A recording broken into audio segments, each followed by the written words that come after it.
Students, मैं शशिभूषण तिवारी आप सभी का अपने इस कोर्स में स्वागत करता हूँ।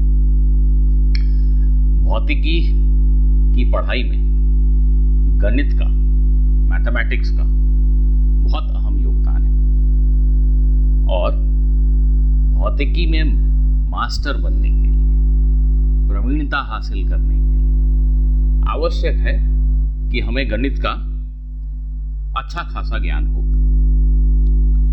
आमतौर पर जो बायोलॉजी के स्टूडेंट्स होते हैं वो 10वीं के बाद गणित नहीं पढ़ते। इस वजह से कई जगहों पर उन्हें भौतिकी के प्रश्न काफी कठिन महसूस होते हैं। तो आपको इस प्रकार की कठिनाइयां न हो, इसके लिए हमने तय किया कि हम सबसे पहले थोड़ा बहुत गणित की ही पढ़ाई कर लें। गणित के ऐसे फंडामेंटल्स, ऐसे तथ्य जिनका अनुप्रयोग भौतिकी में काफी होता है, उन तथ्यों को, उन फॉर्मूले को, उन कॉन्सेप्ट्स को हम सबसे पहले अगर समझ लें थोड़ा समय देकर, इसके पश्चात भौतिकी की पढ़ाई निश्चित रूप से आसान होगी, पहले की तुलना में काफी आसान होगी। तो आज के इस लेक्चर में हम बेसिकली गणित की पढ़ाई करेंगे, मैथमेटिक्स पढ़ेंगे। मैथमेटिक्स के कुछ तथ्य, कुछ फॉर्मूले, कुछ कॉन्सेप्ट्स मैं रैंडमली यहाँ वहाँ से चुनकर आपको बताऊंगा। यह पाठ जो है वो काफी सिलसिलेवार आपको नजर नहीं आएगा। भौतिकी में एक पाठ बिल्कुल एक कहानी की तरह होता है, एकदम सिलसिलेवार, लय में चलता है। और अभी जो पाठ मैं आपको पढ़ाने जा रहा हूँ, भौतिकी में गणित का अनुप्रयोग, ये बहुत सिलसिलेवार आपको शायद नजर ना आए, क्योंकि गणित अपने आप में एक विशाल सब्जेक्ट है और उसके कुछ इंपॉर्टेंट फैक्ट्स मैं आपके साथ यहाँ वहाँ से उठा के शेयर करूँगा, जो मुझे लगता है कि भौतिकी पढ़ने के पहले एक विद्यार्थी को अवश्य आना चाहिए। तो स्टूडेंट्स, हमारा पहला पाठ होगा भौतिकी में, फिजिक्स में गणित, मैथमेटिक्स का उपयोग।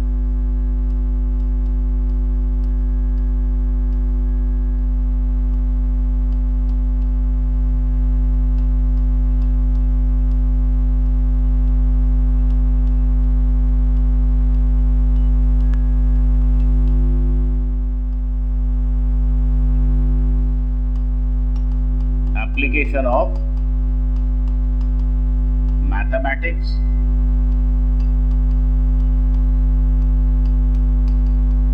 in physics, ऐसा आप इसको अंग्रेजी में बोल सकते हैं।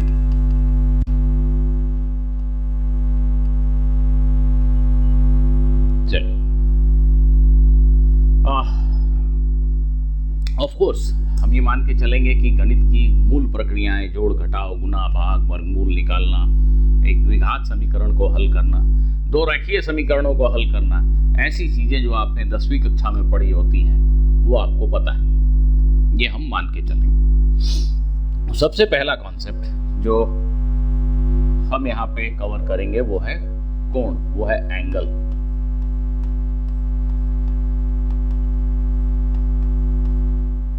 Plane angle. एक सतह में दो रेखाएं, आप सभी जानते हैं कि दो रेखाएं जब मिलती हैं तो इस ज्यामिति को हम अक्सर कोण कहते हैं। और कोण का माप आपने 10वीं क्लास तक की पढ़ाई में सामान्यतः डिग्री की इकाई में, डिग्री के मात्रक में किया होता है। पर हमारे एसआई सिस्टम में, इंटरनेशनल सिस्टम ऑफ यूनिट, मात्रकों की अंतरराष्ट्रीय पद्धति में, भौतिकी में कोण को हम डिग्री में नहीं मापते, कोण को हम रेडियन में मापते हैं। तो मैं आपको बेसिकली रेडियन ही बताना चाहता हूं। मैं कोण क्या होता है ये नहीं बताना चाहता, ये आप ऑलरेडी जानते हैं। कोण, एंगल का मात्रक, मैं आपको ये बताना चाहता हूं। मात्रक को हम अंग्रेजी में यूनिट भी कहते हैं, यूनिट ऑफ एंगल। कोण का मात्रक क्या होता है? आंसर है कोण का एसआई मात्रक रेडियन होता है।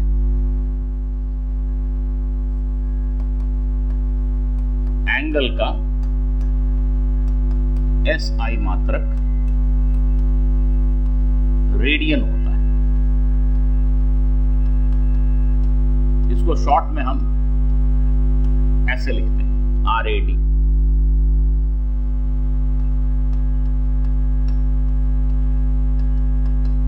क्या आप मुझे बता सकते हैं कि रेडियन क्या होता है? एक रेडियन का कोण क्या होता है? आप में से कोई मन में थोड़ी देर तक 5 सेकंड तक जरूर सोचिए। हालांकि आप मेरे सामने नहीं बैठे हैं, पर मैं रिक्वेस्ट करूंगा 5 से 10 सेकंड आप सोचिए, रिकॉल करने की कोशिश कीजिए। क्या आपको रेडियन का अर्थ पता है? चलिए, पता है तो बहुत अच्छी बात है, और अगर नहीं पता है तो यहां ध्यान से देखेंगे। कल्पना करो कि हमारे पास एक वृत्त है। कल्पना करो हमारे पास एक वृत्त है और इस वृत्त की त्रिज्या r है। इस वृत्त की त्रिज्या r है।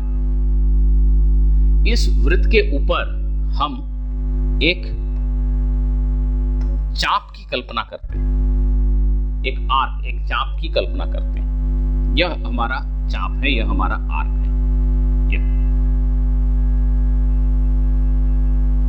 इसका नाम मैं रख देता हूं AB। AB R त्रिज्या के वृत्त पे एक चाप है। ठीक है, मान लेते हैं कि इस चाप की लंबाई, मान लेते हैं हमारे इस चाप AB की लंबाई S है। अर्थात यह, इस पे अगर एक थ्रेड, एक धागे को बिछा दें और उस धागे को सीधा करके उसकी लंबाई मापें तो वो लंबाई S है। इस चाप की लंबाई S है। अब यह चाप वृत्त के केंद्र पर एक कोण अंतरित कर रहा है। वृत्त का केंद्र O है और चाप के अंतिम के दो बिंदुओं A और B को यदि हम वृत्त के केंद्र O से जोड़ दें तो यह चाप वृत्त के केंद्र पर एक कोण अंतरित कर रहा है। कोण है AOB। इस कोण को हम कोई भी नाम दे देते हैं, चलिए थीटा। कोण AOB थीटा है। अब प्रश्न यह है कि यह कोण AOB अर्थात कोण थीटा, इसका माप क्या है? ये कितने रेडियन का कोण है? तो ऐसा इस सिस्टम में, अंतरराष्ट्रीय पद्धति में कोण का मात्रक रेडियन माना गया है और इस कोण को, ऐसे कोण के माप को हम इस प्रकार लिखते हैं, कोण थीटा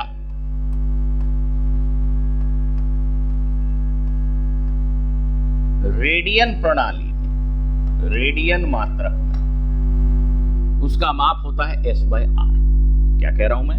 यदि एक R त्रिज्या के वृत्त की कल्पना करें, उस वृत्त के ऊपर S लंबाई का एक चाप इमेजिन करें, तो ये जो चाप है, ये चाप वृत्त के केंद्र पर एक कोण अंतरित कर रहा है। इस कोण को मैंने थीटा नाम दिया। यह थीटा कितने रेडियन का कोण है? उत्तर है कि इस कोण का मान रेडियन पद्धति में S/R लिखा जाता है। उदाहरणार्थ, अगर यह त्रिज्या 1 मीटर है, अगर यह त्रिज्या 1 मीटर है और इस चाप की लंबाई 1.5 मीटर, 1.5 मीटर, यदि इस त्रिज्या का माप 1 मीटर है और इस चाप की लंबाई 1.5 मीटर है, तो कोण का जो माप होगा वो 1.5 मीटर बटा 1 मीटर। मीटर मीटर कैंसिल हो गया, हमें 1.5 by 1.5 मिला। तो हम कहेंगे इस कोण का माप 1.5 रेडियन है। इस कोण का माप 1.5 रेडियन है। स्टूडेंट्स, मैं ये मान के चल सकता हूं शायद कि आप समझ गए 1 रेडियन क्या होता है। यदि इस चाप की लंबाई वृत्त की त्रिज्या के बराबर, यदि हमारे इस चाप की लंबाई वृत्त के त्रिज्या के ठीक ठीक बराबर, इस चाप की लंबाई वृत्त की त्रिज्या के बराबर, त्रिज्या 1 मीटर है, चाप भी 1 मीटर है, त्रिज्या 2 मीटर है, चाप भी 2 मीटर। अगर चाप की लंबाई वृत्त की त्रिज्या के बराबर है, उस परिस्थिति में S बाय R का मान आएगा 1, अर्थात कोण का माप होगा 1 रेडियन। तो 1 रेडियन का कोण वह कोण है जो वृत्त की त्रिज्या के बराबर लंबाई का एक चाप केंद्र पर अंतरित करता है। वृत्त की त्रिज्या के बराबर लंबाई का एक चाप केंद्र पर जो कोण अंतरित कर रहा है, उसी कोण को हम 1 रेडियन कहते हैं। तो मैं इसको यहां शॉर्ट में लिख देता हूं कि यदि S बराबर R है तो थीटा 1 रेडियन है।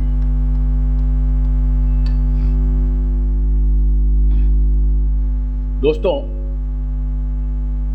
रेडियन माप और डिग्री माप दोनों में क्या संबंध है, इसको आप बड़ी आसानी से अब ऐसे समझ सकते हैं।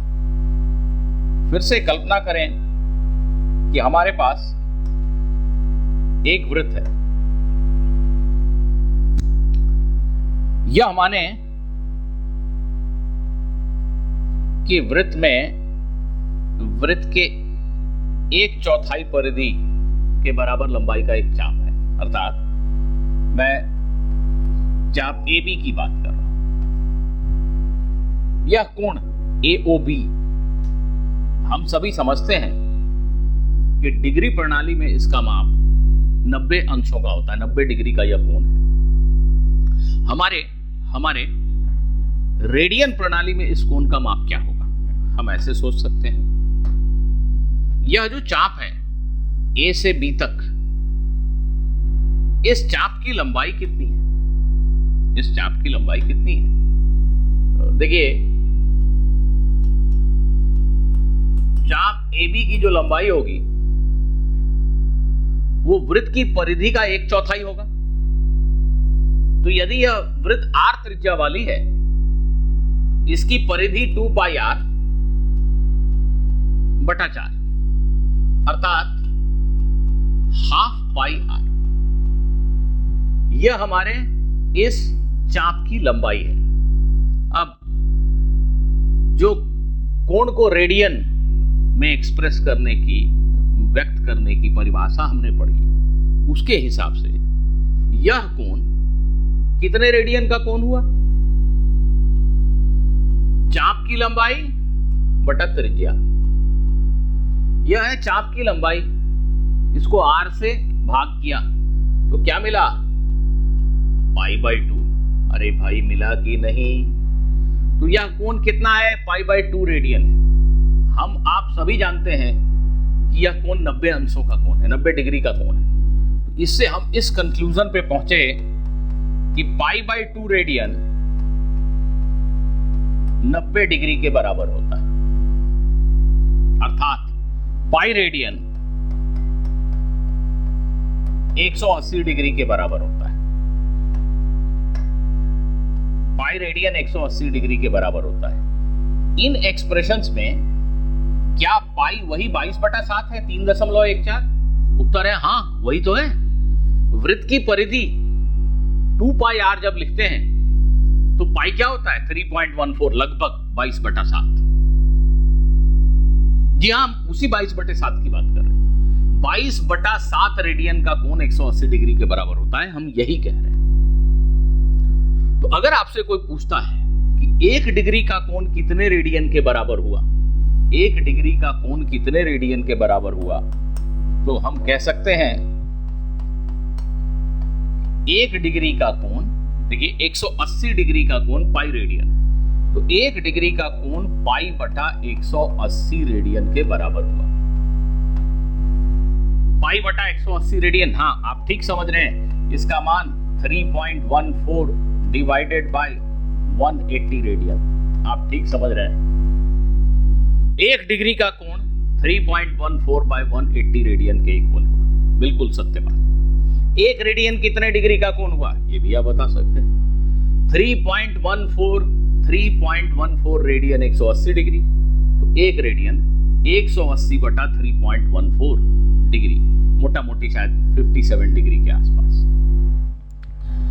तो रेडियन को डिग्री में, डिग्री को रेडियन में हम इसका प्रयोग करके कन्वर्ट कर सकते हैं। और आप सभी को बिल्कुल जुबान पे याद होना चाहिए कि 2 पाई रेडियन मतलब 360 degree, pi by 2 radian 90 degree, pi by 4 radian 45 degree, pi by 4 radian 45 degree. आप देख पा रहे हैं? अपने दिमाग में सोचिए, सिर्फ मुझे सुनिए मत।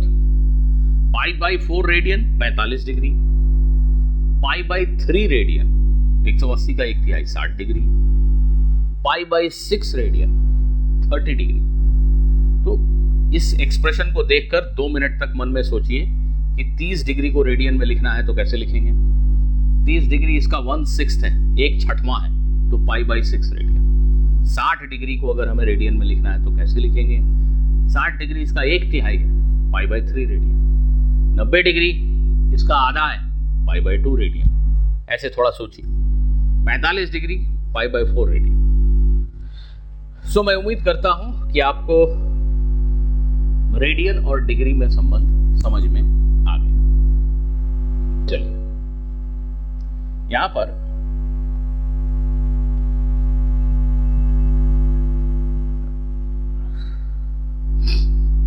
मैं मानकर आगे बढ़ रहा हूं कि सभी को साइन थीटा, कॉस थीटा और टैन थीटा क्या होता है ये पता है। Sine 30 degree, 0 degree, 45 degree, 60 degree और 90 डिग्री के मान क्या होते हैं। Cos 0, cos 30, cos 45, cos 60, cos 90 के मान क्या होते हैं। सिमिलरली टैन 0, 30, 45, 60, 90 के मान क्या होते हैं। ये आप सभी को निश्चित रूप से आता है, ऐसा मैं मान के चल रहा हूं। यहां पर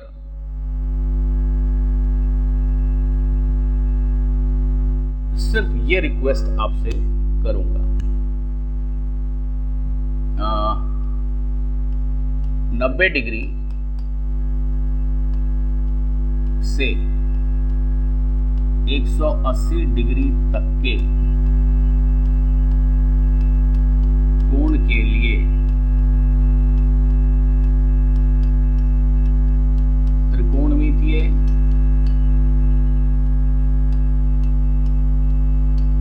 अनुपातों के मान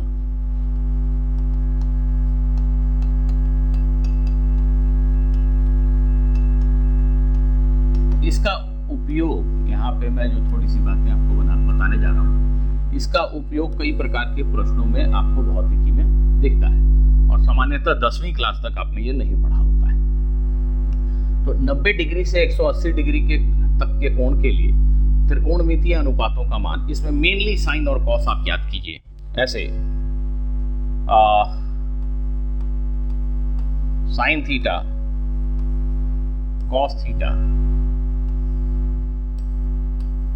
थीटा, इन मानों को आप याद करेंगे।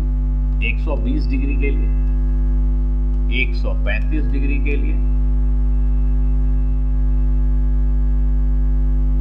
150 डिग्री के लिए और 180 डिग्री। 0 से 90 तक के मान आप सभी को याद है क्योंकि आप 10वीं क्लास से पढ़ते आ रहे हैं। साइन 120 डिग्री का मान क्या होता है, यहां पे प्रश्न ये है। साइन 120 डिग्री का मान √3/2 होता है। कॉस 120 डिग्री का मान -1/2 होता है। साइन 135 डिग्री का मान 1/√2 होता है। यहां पे भी 1/√2 होता है कॉस 135 डिग्री का मान। साइन 150 डिग्री का मान 1/2 होता है और कॉस 150 डिग्री का मान -√3/2 होता है। मैं क्षमा चाहूंगा, यहां पे ऋणात्मक चिन्ह होता है, very sorry.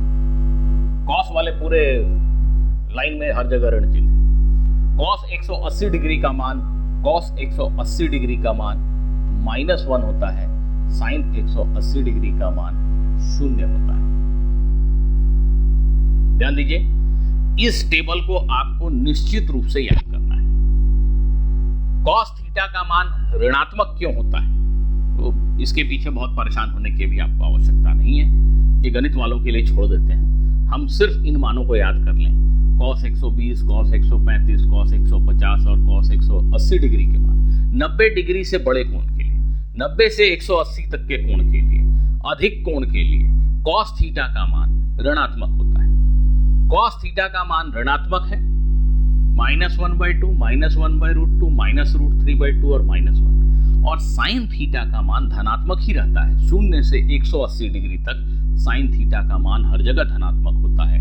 sin 120 degree, 135 degree, 150 degree और 180 डिग्री के मान ये आपको याद करने हैं। तो प्लीज ये भूलना नहीं है। अगली बार जब प्रश्नों में इसका प्रयोग हो तो आप में से कोई भूले ना, इसको देख लीजिए, हो सके तो 2 बार इसको लिख के याद कर लीजिए। और याद करने में मैं आपकी हेल्प कर सकता हूं।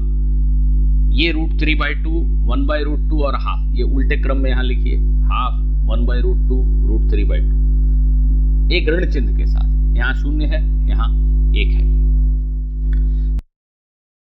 निश्चित रूप से याद करना है, किसी भी हाल में नहीं भूलना है। चलिए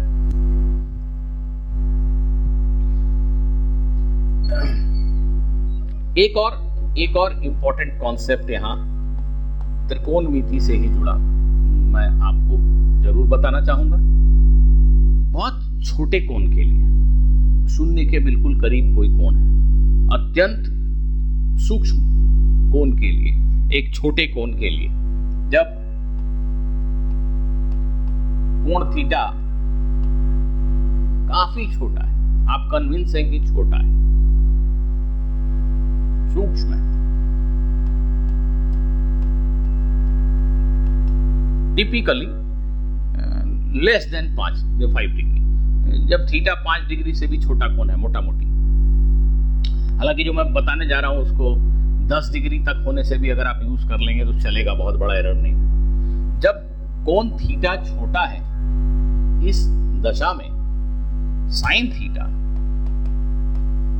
और टैन थीटा के मान लगभग बराबर होते हैं। मैंने यहाँ पे जो चिन्ह लिखा है वो ऐसा नहीं है, बराबर का चिन्ह नहीं है, ये ऐसा है, लगभग बराबर।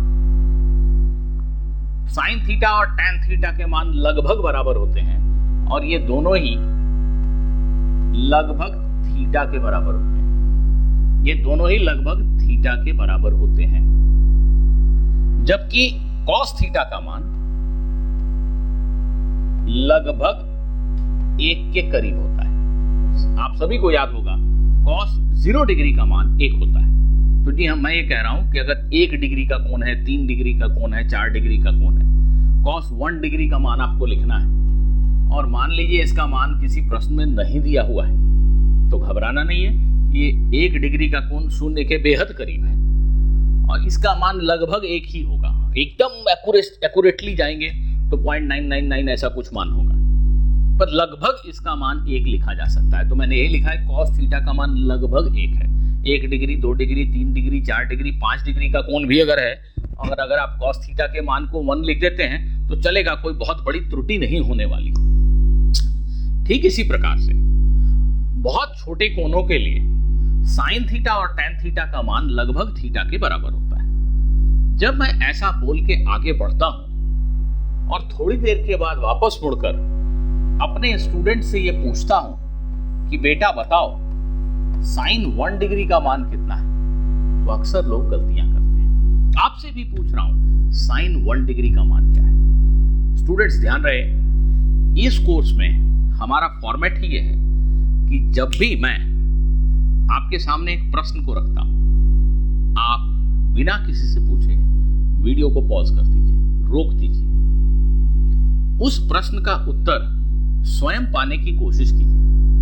अगर मिल गया तो बहुत अच्छा, थोड़ा प्रयास किया, कुछ बातें समझी, कुछ नहीं समझे या बिल्कुल नहीं समझे, अब वीडियो को वापस प्ले कीजिए और मेरे हल को देख लीजिए। इस पूरे कोर्स में पढ़ाई हमें ऐसे ही करनी है। इससे हमें एक प्रश्न नहीं बना तो हम परेशान हो जाते हैं कि इसका हल अब कहां ढूंढें। उसको ढूंढने में हम बहुत समय जाया करते हैं और प्रश्न से तो हमारा ध्यान ही उठ चुका होता है। आपकी यह समस्या पूरी तरह सुलझ जाती है हमारे पढ़ाई के इस पैटर्न से। इस पे विश्वास कीजिए, फोकस कीजिए और आपको हमारी क्लास में जितने प्रश्न करा दिए जाएं उनको बिल्कुल अपने दिलो दिमाग में बैठा लीजिए। फिर देखता हूं कि कैसे सेलेक्ट नहीं होते आप। हो ही नहीं सकता, आप सेलेक्ट होंगे ही होंगे। सिर्फ एक काम करना है, क्या? हमने जितने प्रश्न बताए, जितने कॉन्सेप्ट्स बताए, सब आपके मन और दिलो दिमाग में एकदम बैठे होने चाहिए। कोई जब भी पूछे तो आप फट से बता दें। चलिए बताइए, साइन 1 डिग्री का मान क्या हो सकता है? किसी भी प्रश्न में अगर साइन 1 डिग्री के मान के इस्तेमाल की आवश्यकता पड़ी तो निश्चित रूप से प्रश्न पत्र में वो मान नहीं दिया हुआ होगा। जब तक आप इस प्रश्न को हल करेंगे, मैं कॉफी पी लेता हूं। स्टूडेंट्स, मैं मान के चल रहा हूं कि आपने इस क्वेश्चन को जरूर ट्राई किया होगा। कुछ लोगों ने निश्चित रूप से इसका उत्तर 1 लिख दिया होगा, क्योंकि अभी अभी मैंने पढ़ाया कि छोटे कोनों के लिए साइन थीटा का मान थीटा के बराबर होता है। मैं आपको यही पढ़ाने की कोशिश कर रहा हूं कि यह गलत है। साइन थीटा थीटा के बराबर होता है, परंतु इस कोण थीटा को आपको पहले रेडियन इकाई में लिखना पड़ेगा। पहले आप इसको रेडियन इकाई में लिखिए। तो जी हां, अभी थोड़ी देर पहले हमने पढ़ा कि पाई रेडियन 180 डिग्री या 180 डिग्री में पाई रेडियन होते हैं। अर्थात 1 डिग्री को अगर रेडियन में लिखें तो पाई बटा 180 रेडियन होगा। इस मान की गणना मैं आप पे छोड़ता हूं, आप खुद कर लीजिए। 1 डिग्री का मान 3.14 बटा 180 रेडियन है। जी हाँ स्टूडेंट्स, ध्यान दीजिए। इसलिए हम लिख सकते हैं कि sine 1 degree sine 3.14 by 180 radian के बराबर है। 1 डिग्री को हम इतना रेडियन लिख सकते हैं। अब यह कोण निश्चित रूप से छोटा है और छोटे कोण के लिए तो साइन थीटा थीटा होता ही है। तो इस साइन थीटा को मैं थीटा लिख सकता हूं। यहां थीटा की जगह लिखूंगा 3.14 बटा 180। अब आप इसको भाग करके डेसिमल में, दशमलव में लिख लीजिए, वही आपके प्रश्न का उत्तर है। अगर आपके पास ट्रिगोनोमेट्रिक टेबल हो, ट्रिगोनोमेट्रिक टेबल में जाके देखिए, आपने जो कैलकुलेट किया साइन 1 डिग्री और उस टेबल में जो साइन 1 डिग्री का मान दिया हुआ है लगभग समान ही है, दशमलव के तीसरे चौथे प्लेस तक समान है। तो बहुत छोटे कोणों के लिए साइन थीटा या टैन थीटा का मान हम ऐसे ही लिख सकते हैं, हमें किसी की मदद की आवश्यकता नहीं है।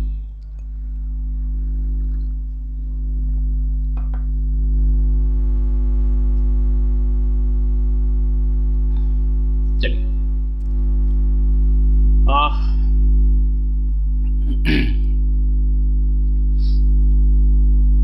एक त्रिकोणमिति के प्रयोग पे एक छोटा प्रश्न कर लेते हैं, फिर आगे बढ़ेंगे। हालांकि ये जो प्रश्न मैं पूछ रहा हूं इससे संबंधित कोई भी बात मैंने आपको नहीं बताई, परंतु मैं मान के चल रहा हूं कि 10वीं कक्षा में आपने ये पढ़ा था और आपको ये बातें आती होंगी। आई एम श्योर आप सभी के सभी इस प्रश्न का सही हल मुझे जरूर बता देंगे।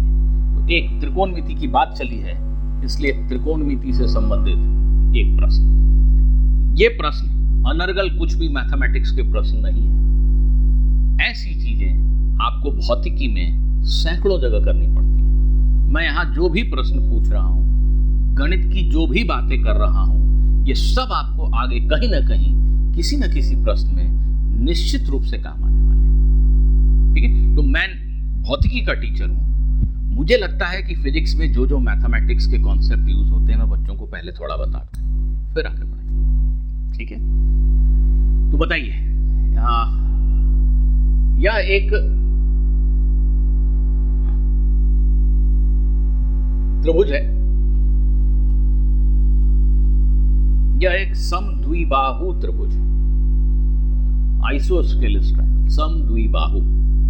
इसके इस भुजा की लंबाई 8 सेंटीमीटर और इस भुजा की लंबाई भी 8 सेंटीमीटर है। यह दिया हुआ है कि इस समद्विबाहु त्रिभुज के इस कोण का मान 120 डिग्री है। आपको मुझे इसके भुजा BC की लंबाई बतानी है। BC की लंबाई कितनी है यह कैलकुलेट करके बताना है। स्टूडेंट्स फिर से याद करें, आपको इसी वक्त वीडियो को पॉज कर देना है, इस प्रश्न को ट्राई करना है, फिर वापस वीडियो चालू करके मेरे हल को देखना है। प्रश्न को हल करें।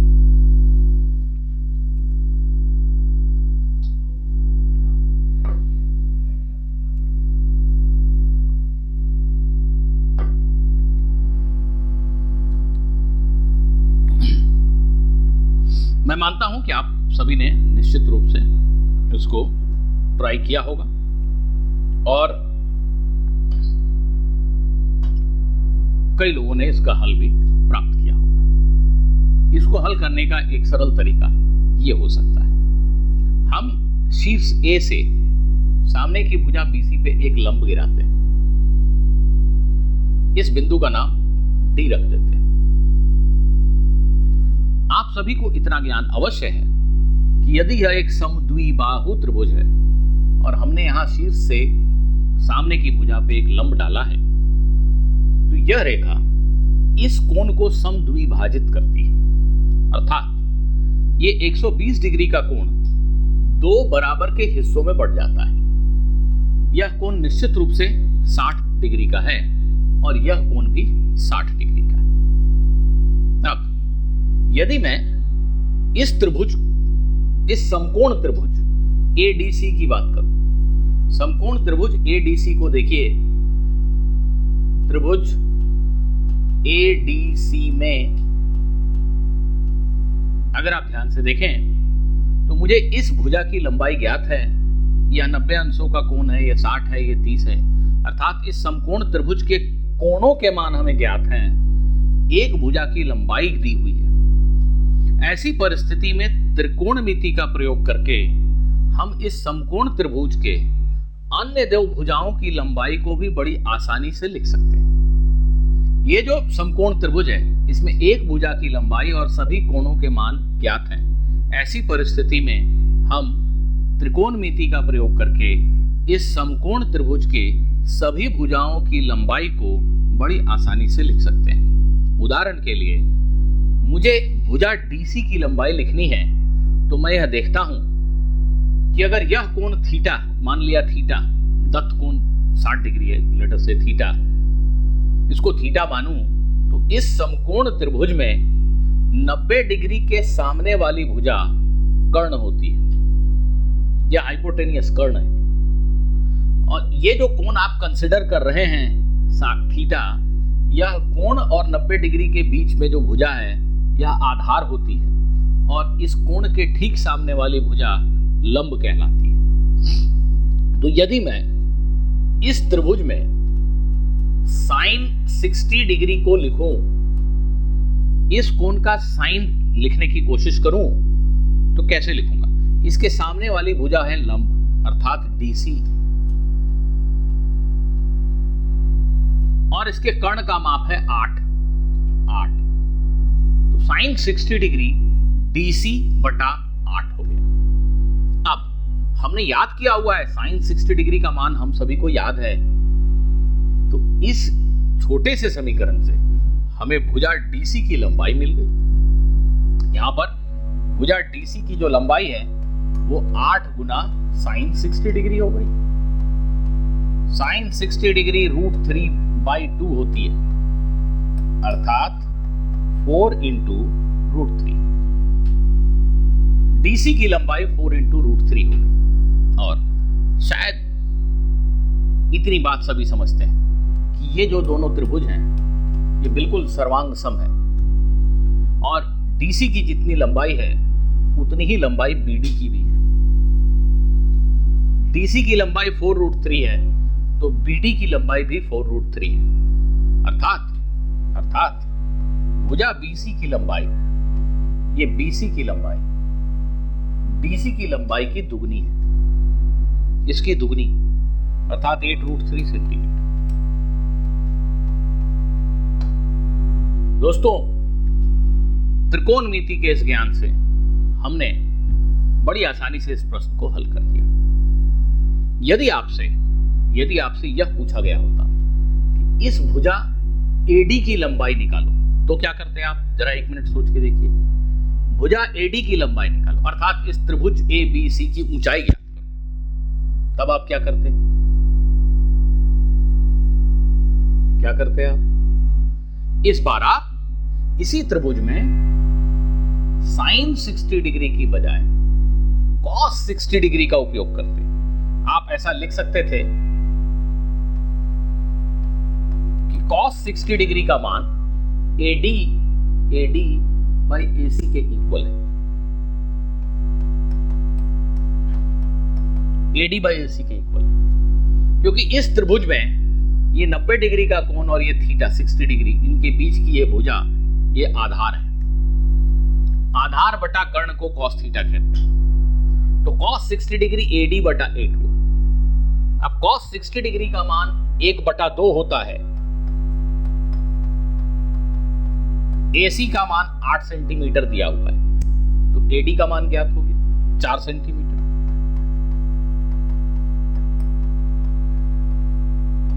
क्या सीखा आपने? किसी समकोण त्रिभुज में सभी कोण ज्ञात हैं और कोई भी एक भुजा आपको पता है, तो आप sign theta, cos theta, tan theta के परिभाषाओं का प्रयोग करके शेष भुजाओं की लंबाई बहुत आसानी से ज्ञात कर सकते हैं। यही सीखा। तो ऐसी परिस्थितियां भौतिकी के कई प्रश्नों में उत्पन्न होंगी जहां पे हमें इस चीज का प्रयोग करने की आवश्यकता होगी।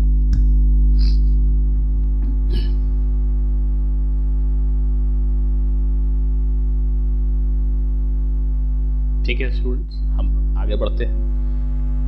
अब जो अगली मूल चीज हमें डिस्कस करनी है वो है ग्राफ, सरल रेखीय ग्राफ, परवलय आकार का ग्राफ। ये दो बड़े ही मुख्य किस्म के ग्राफ हैं जो प्रश्न पत्रों में अक्सर देखने को मिल जाते हैं। तो हम ग्राफ के बारे में कुछ डिस्कस करें।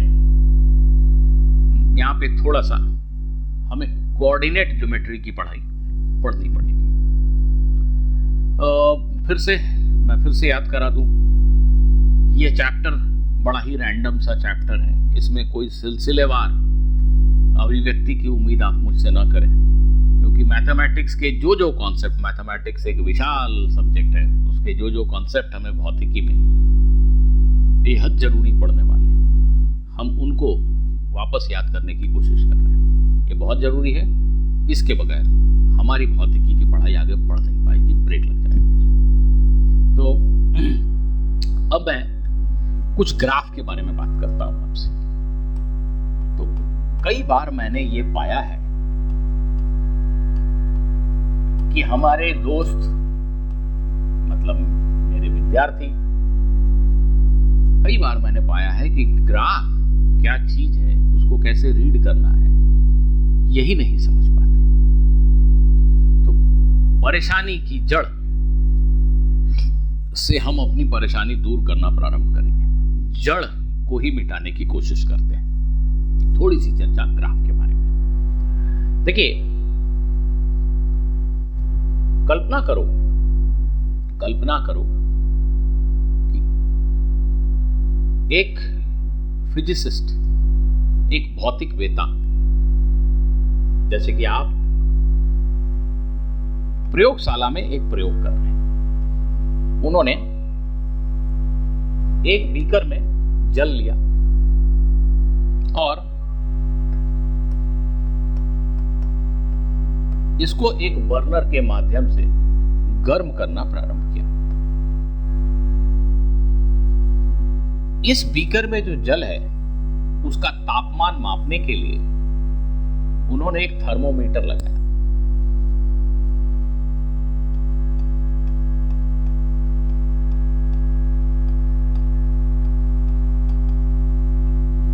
ठीक, उनके पास एक घड़ी भी है।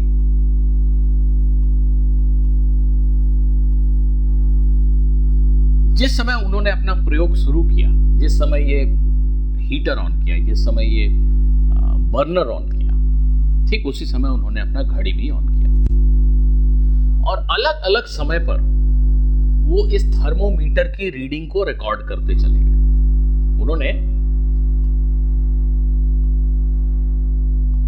अलग अलग समय पर तापमान को कैपिटल टी लिख देता हूं और ये जो टी है ये समय है।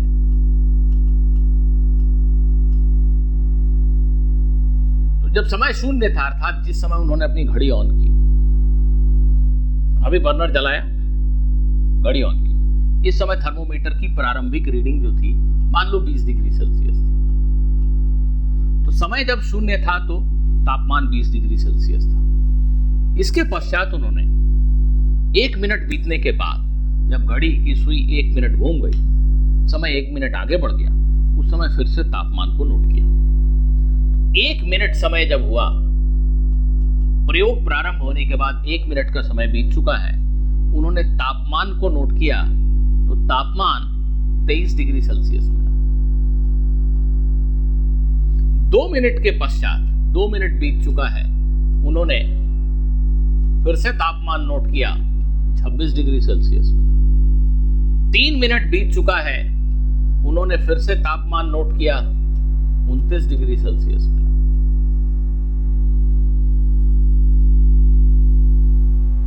4 मिनट के बाद उन्होंने फिर से तापमान नोट किया, 32 डिग्री सेल्सियस मिला। ठीक है, मान लो उन्होंने ये डेटा रिकॉर्ड किया, प्रयोग करके इन चीजों को रिकॉर्ड किया।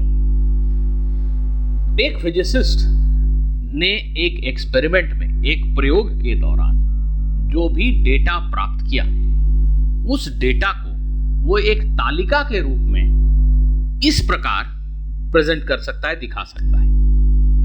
अगर वो फिजिसिस्ट अगर थोड़ा मेहनती है तो वो इसी ज्ञान को, इसी इंफॉर्मेशन को एक बेहतर तरीके से भी प्रस्तुत कर सकता है। वो बेहतर तरीका है ग्राफ। यह तालिका हमें वस्तुतः क्या बताती है? यह तालिका हमें यह बताती है कि इस जल का तापमान कैपिटल टी समय के साथ किस प्रकार परिवर्तित हुआ जब हमने इस बर्नर को जलाया। तापमान समय के साथ कैसे बदला? यह तापमान एक ऐसी भौतिक राशि है जो समय के साथ बदलती चली जा रही है।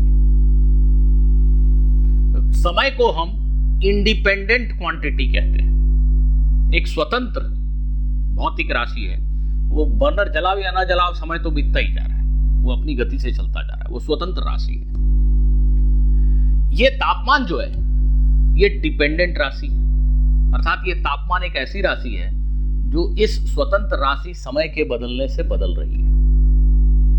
हम कहते हैं कि तापमान समय पर निर्भर करती है। इस प्रयोग में, इस परिस्थिति में हम ये कह सकते हैं कि यहां पर तापमान, जल का तापमान समय के साथ परिवर्तित हो रही है, अर्थात तापमान समय पर निर्भर करने वाली एक राशि है। तापमान का समय के साथ कोई संबंध है। हम कहते हैं तापमान T समय T पर निर्भर है।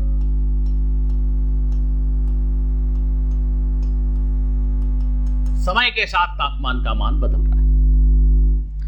तापमान समय के साथ कैसे बदल रही है उसको व्यक्त करने का तरीका नंबर 1 ये।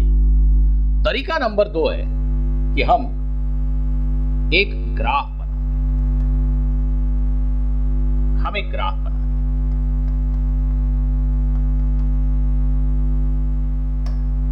एक्स अक्ष के ऊपर हम अक्सर उस राशि को लेते हैं जो स्वतंत्र है, जो बदल रही है अपने आप। समय तो अपने आप बदल रही है, उसको हम नहीं रोक सकते। तो समय को एक्स अक्ष पे लिया और तापमान डिग्री सेल्सियस में,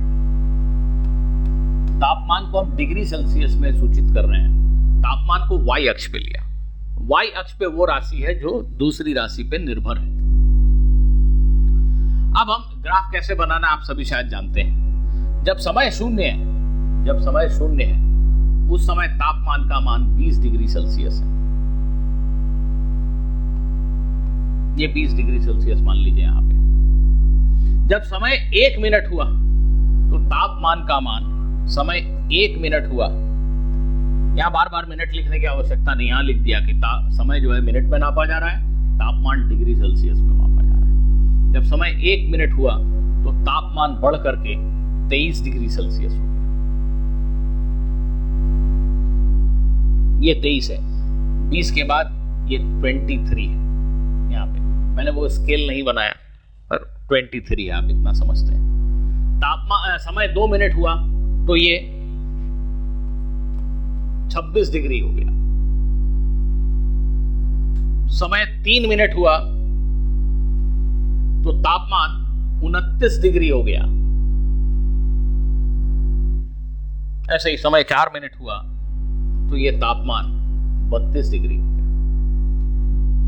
अलग अलग समय पर तापमान कितना था ये मान दिया है, तो इस प्रकार के बिंदुओं से हम तापमान और समय को किसी समय पर दिखा सकते हैं। इन सभी बिंदुओं को यदि हम आपस में जोड़ दें, इस वाली परिस्थिति में, इस एक्सपेरिमेंट में हमें एक सरल रेखा प्राप्त होती है। जरूरी नहीं कि हर बार सरल रेखा हो, पर इस एक्सपेरिमेंट में हमें एक सरल रेखा प्राप्त होती है।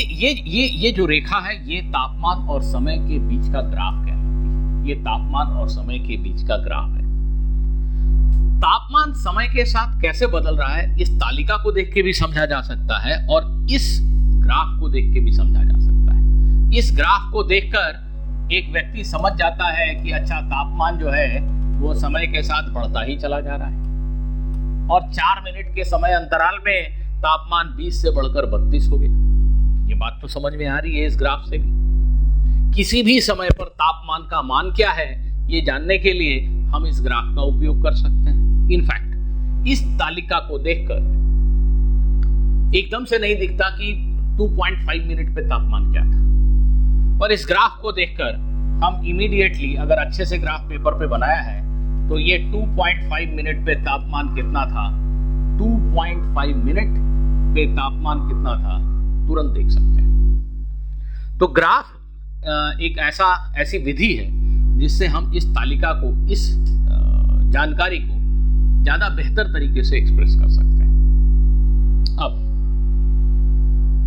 अगर वह प्रयोग करने वाला भौतिकवेत्ता बड़ा कुशाग्र बुद्धि का है, बड़ा मेहनती है, तो वो शायद इतनी बात कह के भी अपनी बात को पूरा नहीं कर पाया। वो अभी और कुछ कहेगा, वो और इसको सिंपल तरीके से, सरल तरीके से आपको बताएगा। वो अत्यंत कुशाग्र बुद्धि का व्यक्ति है।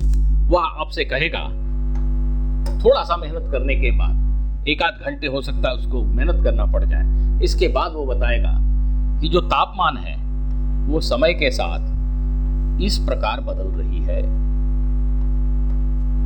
वो आपको एक समीकरण लिख के दे देगा। वह व्यक्ति आपको एक समीकरण बना के दे देगा कि देखो, जल का तापमान समय के साथ इस समीकरण के अनुसार बदलता है। जहां तापमान डिग्री सेल्सियस में है और समय मिनट में। अब आप इस सूत्र या फलन का प्रयोग करके किसी भी समय पे तापमान को लिख सकते हो। तापमान समय शून्य पे तापमान क्या है, T0 लिखा तो तापमान 20। जब समय 1 मिनट हुआ तो तापमान क्या है, 23, टी की जगह 1 लिखा। जब समय 3 मिनट है तो तापमान क्या है, टी की जगह 3 लिखा, 3 गुना 3 9 और 20 29 डिग्री सेल्सियस। इस प्रकार से आप अपने इस तालिका को या तो ग्राफ के माध्यम से या इस समीकरण के माध्यम से व्यक्त कर सकते हो। सामान्यतः आपकी भौतिकी की किताबों में आप देखेंगे कि 2 राशियों के बीच जो रिश्ता है वो या तो इस रूप में व्यक्त किया जाता है या इस रूप में व्यक्त किया जाता है। ये दोनों ही चीजें एक ही बात कह रही हैं। ये दोनों ही चीजें हमें बता रही हैं कि तापमान समय के साथ बदल कैसे रहा है। यह एक ग्राफीय निरूपण है, यह एक मैथमेटिकल एक्सप्रेशन है, यह एक गणित के समीकरण के माध्यम से तापमान और समय में रिश्ता स्थापित करने की कोशिश है। तो स्टूडेंट्स, आज हमने गणित के कुछ बहुत ही मूल बिंदुओं को टच किया। अगली क्लास में हम इस स्टोरी को, इस कहानी को आगे बढ़ाएंगे और ग्राफ पे अपनी चर्चा को जारी रखेंगे। अगली क्लास के पश्चात हम ऐसी स्थिति में होंगे कि मैं आपको कुछ प्रश्न करने को कह सकूं। आज की ये पहली क्लास आपको कैसे लगी, आप हमें जरूर बताएं। धन्यवाद।